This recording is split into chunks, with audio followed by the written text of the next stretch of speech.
Hey everybody, it's Mike with the 1974 GMC. Guess we'll do just maybe a quick little suspension update. Well, I'll start over here because then we can shut this thing off and we won't have to listen to it. But this is my sandblaster, my sandblast cabinet. I built it. Originally had a big plexiglass top. It still is, but I just clear off a little area and then I keep taping protectors over that to keep the sand from doing it or from destroying it. I use a little pressure pot sandblaster. It's just like a Harbor Freight job. Inside of it, I built the cabinet, God, years ago. But basically what I'm using is a dryer blower motor or blower cage out of it. It kind of sucks the dust out of it.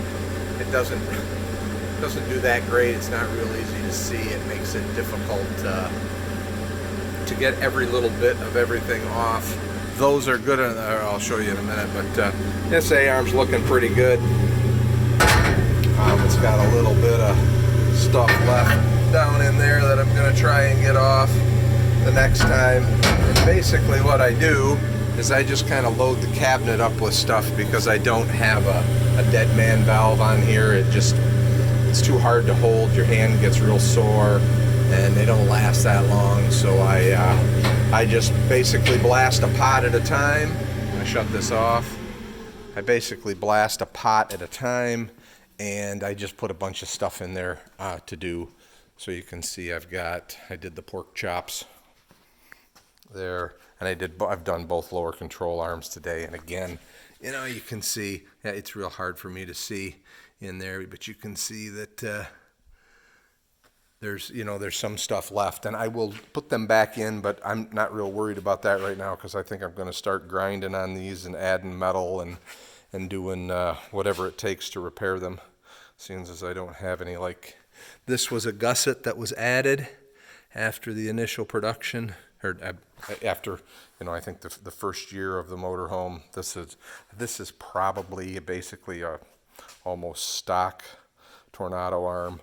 So I'm going to fill those in here and here. I'll put those braces in, and then, like I said, I got my bunch of work to do here to get all this so that the ball joints aren't rocking. You can see that whoever had it before me, the ball joints were rocking really bad and completely wallered that hole out. Same thing's true on this side here. You can see how badly that's worn, and that's why they welded these plates on the outside and put new holes in them, but we'll get that all taken care of. Same thing here, the holes aren't terrible, but they're pretty wallered out. So I just thought I'd give you an idea of what's going on. I did find a shock that's a little bit longer for the rear. They're KYBs. I have a email off to KYB to see if they're comfortable with me using those shocks on this big of a vehicle. Like I said, it's a spring mass damper system, so the spring should do the majority of the work, and the damper is just to keep quick movements out, if you will, to slow down any jolts and so on. And to keep the suspension from getting into a harmonic. So I'm probably okay with those shocks. I just want to make sure, and then I'll let you know how that works out and how much more lift I can get out of it. Something to have in your back pocket. The other thing is I did spend quite a bit of time talking with Dave Lindsay on what he does to the knuckles. And so basically today, as I showed you in that previous video, the inner races press to the hub. The outer races are a slip fit to the knuckle. When Dave's done, the outer races are a press to the knuckle. So it's much more like I'll say a current production bearing. That's a press.